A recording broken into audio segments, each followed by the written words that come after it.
Comment rester productif, peu importe où tu te trouves? C'est la question que l'on va se poser aujourd'hui. Hello, que tu sois freelance, entrepreneur, nomade ou que tu bosses en remote, la question de la productivité se pose. En effet, l'idée c'est d'arriver à maîtriser au mieux ton temps pour ensuite à côté pouvoir faire ce que tu as envie de faire. Ça peut être explorer, développer des side projects, passer du temps avec ta famille, plein de choses comme ça. Du coup, on a décidé de te parler de la méthode que Ludo et moi utilisons. En termes de techniques, les plus répandues sont la technique Pomodoro et la technique Get Things Done de David Allen. Donc évidemment, après à toi de te faire ton propre avis. Ludo va te démontrer la technique qu'on recommande qui est plutôt Pomodoro. Avant de rentrer à proprement parler dans la technique, on va te parler d'histoire pour te démontrer d'où sort cette technique de productivité. Donc c'est une technique de productivité, une technique de gestion du temps développée par Francesco Cirillo dans les années 80. Il a appelé sa technique Pomodoro car il utilisait un minuteur pour faire la cuisine. L'italien, c'était en forme de tomate. Donc Pomodoro, ça veut dire tomate. Mais on va revenir après dessus pour que tu comprennes pourquoi il utilisait un minuteur de tomate. L'enjeu de cette méthodologie, c'est de couper son travail, ses tâches, avec des éléments de travail intense. On appelle ça du deep work, avec des sessions de pause. Et de toujours allouer une session de pause à une session de travail intense. Pour la mise en œuvre, c'est très simple. Il suffit en fait de t'imposer une plage de 25 minutes pour réaliser une tâche. C'est du coup ce qu'on appelle un Pomodori. Alors il y a 5 étapes à respecter. On va te présenter ensuite notre méthode par vidéo. La première étape, ça va être de décider évidemment de la tâche à effectuer. Ensuite, on règle son minuteur sur 25 minutes. Ensuite, on effectue la tâche et on travaille sur celle-ci jusqu'à ce que le minuteur sonne.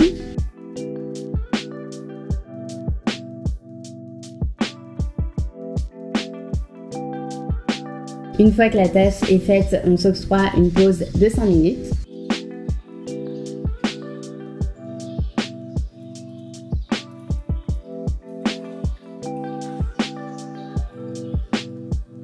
Et tous les 4 Pomodori, il faut prendre une pause qui est un petit peu plus longue, entre 15 et 20 minutes. Alors, ça, c'était la méthode telle qu'elle est proposée par Francesco Cirillo. Mais nous, on l'a un petit peu adapté, tu verras. Déjà, de 1, on n'utilise pas un minuteur physique, donc la fameuse tomate. On te mettra une image à l'écran pour que tu vois à quoi ça ressemble. Lui, il utilisait ça parce qu'il disait que le fait d'avoir le tic-tac, justement, tout le temps, ça lui stimulait pour réaliser sa tâche jusqu'à la fin. Nous, on trouve ça un peu stressant et maintenant, il y a de nombreuses applications qui permettent de le faire. Et surtout, on a un peu varié aussi les écarts entre les différents Pomodori. Donc, on utilise déjà une application qui s'appelle BeFocus Pro. Il y a une version gratuite qui fonctionne assez bien, qui peut être utilisée sur ton téléphone. Mais du coup, le problème, c'est que tu ne pourras pas synchroniser ton ordinateur et ton téléphone. Donc, tu devras tout le temps regarder ton téléphone pour voir où en est ton timer. Donc ça, c'est un peu un souci.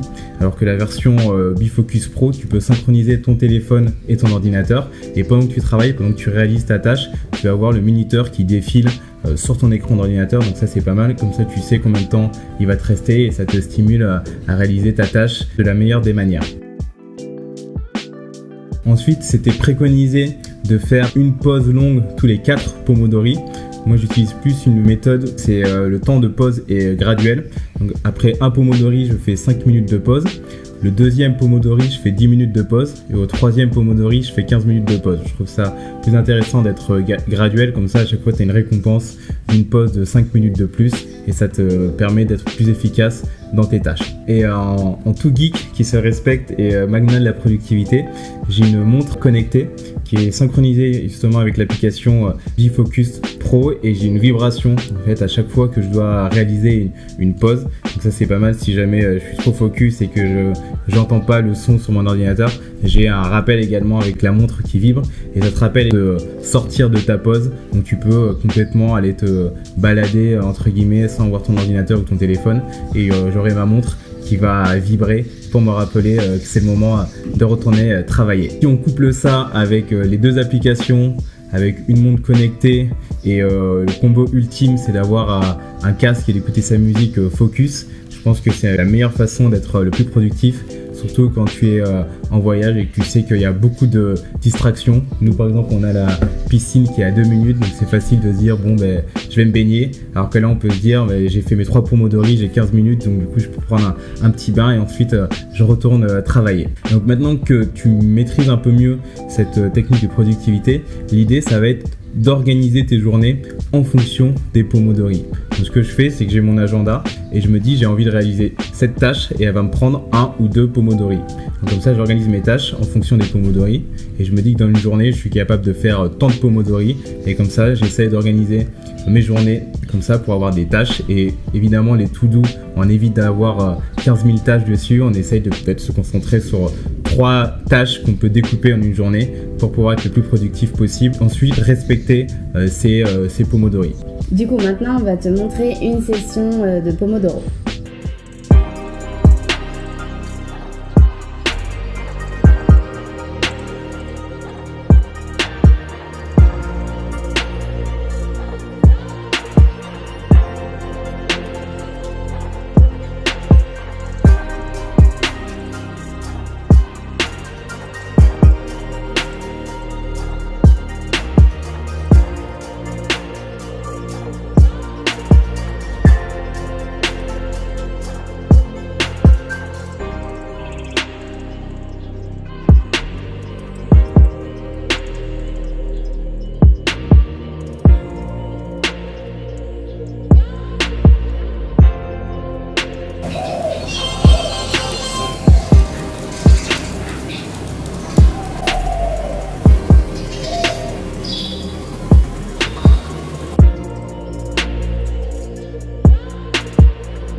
N'hésite pas à nous dire si toi tu connais d'autres méthodes de productivité et que tu les utilises au quotidien, ça nous ferait très plaisir d'apprendre à les connaître.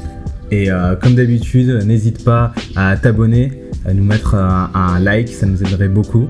Et si tu n'es pas encore abonné à notre liste email, tu peux avoir le lien dans la description et on envoie tous les lundis un conseil, un article et un outil numérique pour t'aider à te lancer dans ta carrière de travailleur à distance. Salut! Salut!